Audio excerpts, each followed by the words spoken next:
Good morning, students. We are reading lesson 2nd of geography, physical features of India, and today we have to read from page number 11, last paragraph. कल हमने जो पढ़ा था हिमालय के बारे में, तो हमने पढ़ा था कि इसको लॉन्गिट्यूडनल डिवीजन के अलावा वेस्ट टू ईस्ट यानी कि पश्चिम से पूर्व की तरफ हम अलग अलग एरियाज में बांट सकते हैं हिमालय को नदी क्षेत्र के आधार पर। तो हमने पढ़ा था जो सतलुज और सिंधु के बीच का जो भाग है उसको पंजाब हिमालय कहते हैं। इसके बाद हमने पश्चिम से पूर्व की तरफ क्रमशः इसको जैसे कश्मीर, हिमाचल हिमालय के नाम से जाना जाता है। सतलुज और काली नदी जो थी उसके बीच के भाग को कुमाऊं हिमालय कहते हैं। और काली नदी और टिस्टा रिवर जो थी नेपाल में है, ये इसको नेपाल हिमालय या फिर इससे आगे जो टिस्टा या दिहांग जो रिवर थी उसको असम हिमालय कहते हैं। तो ये हमने कल पढ़ लिया था। इससे आगे अब लास्ट पैराग्राफ है, the Brahmaputra marks the eastern most boundary of the Himalayas.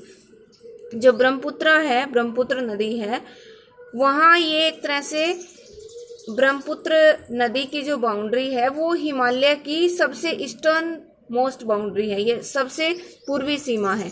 Beyond the दिहांग गोर्ज, और जो दिहांग घाटी है, the Himalayas bend sharply to the south and spread along the eastern boundary of India.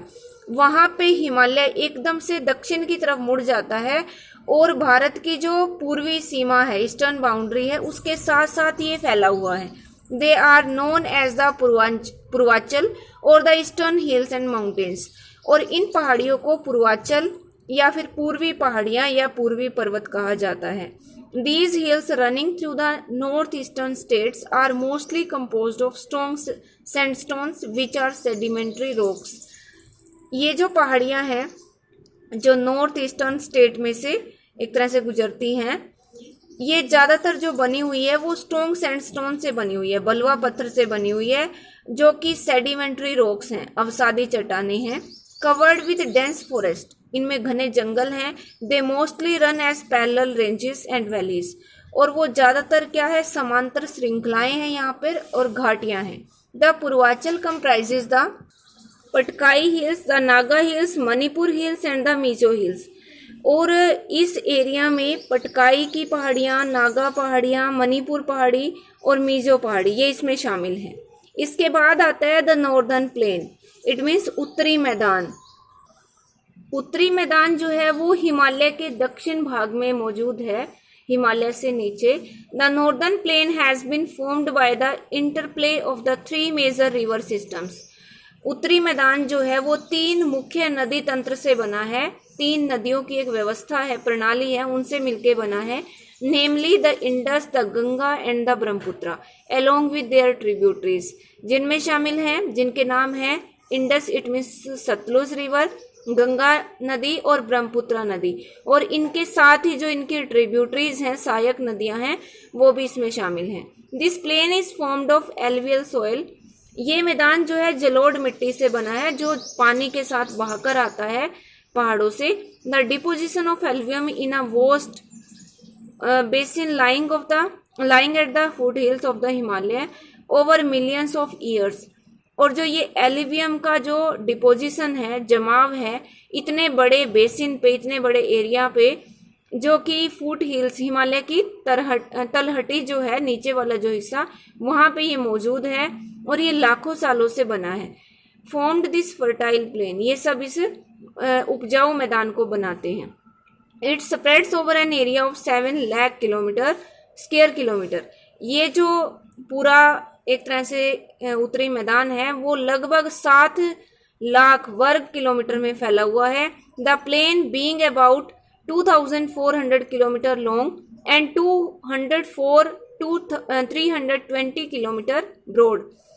और ये जो मैदान है वो 2400 किलोमीटर लंबा है और 240 से लेके 320 किलोमीटर तक चौड़ा है। Is a densely populated physiographic division, यह बहुत ज्यादा जनसंख्या वाला भौगोलिक क्षेत्र है। with a rich soil covered combined with adequate water supply and favorable climate, it is agriculturally a very productive part of India. इसमें रिच सोइल है, इट मीन समृद्ध मृदा मिट्टी है यहाँ की। इसके साथ ही पानी उचित मात्रा में मिलता है और यहाँ की अनुकूल जलवायु इसको कृषि की दृष्टि से बहुत ही प्रोडक्टिव पार्ट बना देती है इंडिया का, यानी कि बहुत ही उत्पादक क्षेत्र है, ये एरिया है। The rivers coming from northern mountains are involve in deposition work. जो भी उत्तर की तरफ से माउंटेन से जो नदियां आती हैं वो डिपॉजिट का काम करती हैं, यानी कि जो जलोढ़ मिट्टी है उसको जमा करने का काम करती है। In the lower course, lower course का मतलब नदी का जो सबसे नीचे वाला रास्ता है। 3 कोर्स होते हैं नदी के, एक अपर, एक मिडल और एक लोअर। अपर जो माउंटेन्स में जो रिवर बहती है, फिर वो रिवर माउंटेन से थोड़ा नीचे आती है जहां मैदान शुरू होते हैं, वो मिडल कोर्स हो गया। और जब मैदानों में पूरी तरह से आकर वो मैदानों में बहती है तो उसको लोअर कोर्स कहते हैं। ड्यू टू जेंटल स्लोप, तो इस लोअर कोर्स में इट मीन्स मैदानों में इसका जो ढलान है वो जेंटल होता है, धीरे धीरे मतलब होता है, इतनी ऊंचाई से नहीं गिरती। The velocity of the river decreases, तो इसकी जो चाल है, गति है जो नदी की, वो भी कम हो जाती है। Which results in the formation of riverine islands, और जिसका परिणाम क्या होता है, इसमें नदी रिवरिन मतलब जो नदी के बीच में आइलैंड्स बन जाते हैं, वो फॉर्मेशन होती है मतलब उन आइलैंड्स की। Do you know Majuli in the Brahmaputra river is the largest inhabited riverine island in the world. पूरी दुनिया में ब्रह्मपुत्र नदी के बीच में एक बहुत बड़ा, इनहेबिटेड मीन्स जिस पे लोग रहते हैं, एक नदी द्वीप है, रिवरिन आइलैंड्स है, जिसका नाम है Majuli. The rivers in their lower course split into numerous channels due to the deposition of silt. जो नदियां हैं लोअर कोर्स में अपने, यानी कि मैदानों में, वो क्या करती हैं, बहुत ज़्यादा असंख्य चैनल्स में परिवर्तित हो जाती हैं या बदल जाती हैं। इसका मतलब है बहुत सारी नदियां उसमें से निकल जाती हैं due to the deposition of silt. Silt के डिपोजिट होने से, सिल्ट होती है गाद। The channels are known as distributaries, और इन रास्तों को, इन छोटी छोटी नदियों को डिस्ट्रीब्यूटरीज कहते हैं। तो यहाँ पे एक क्वेश्चन आ सकता है, डिस्ट्रीब्यूटरी और ट्रिब्यूटरी में क्या अंतर है। तो डिस्ट्रीब्यूटरी होती है जो एक मेन नदी से छोटी छोटी नदियां निकल जाती हैं, मेन नदी का पानी मतलब छोटी छोटी नदियों में ऐसे बंट जाता है, उसको डिस्ट्रीब्यूटरी कहते हैं। और ट्रिब्यूटरी होती है सहायक नदियां, जो एक बड़ी नदी होती है उसके आसपास माउंटेन से जो छोटी नदियां आके उसमें मिलती हैं, उनको कहते हैं ट्रिब्यूटरी। ट्रिब्यूटरी यानी कि जो नदियां माउंटेन से आके मेन नदी में मिलती हैं और अपने पानी को उसमें मिला देती हैं, उनको कहते हैं ट्रिब्यूटरी। और डिस्ट्रीब्यूटरी होती है जो मेन नदी में से जो छोटी नदियां निकलती हैं और मेन नदी का पानी उनमें जाता है, तो वो होती हैं distributaries. The northern plain is broadly divided into 3 sections. जो उत्तरी मैदान है उसको हम विस्तृत रूप से 3 भागों में बांट सकते हैं।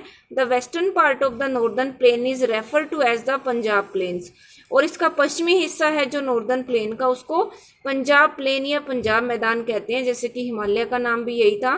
Found by the Indus and its tributaries, और ये जो बना है वो सिंधु नदी और इसकी सहायक नदियों से बना है। The large part of this plain lies in Pakistan, और इसका बहुत बड़ा हिस्सा पाकिस्तान में मौजूद है पंजाब प्लेन का।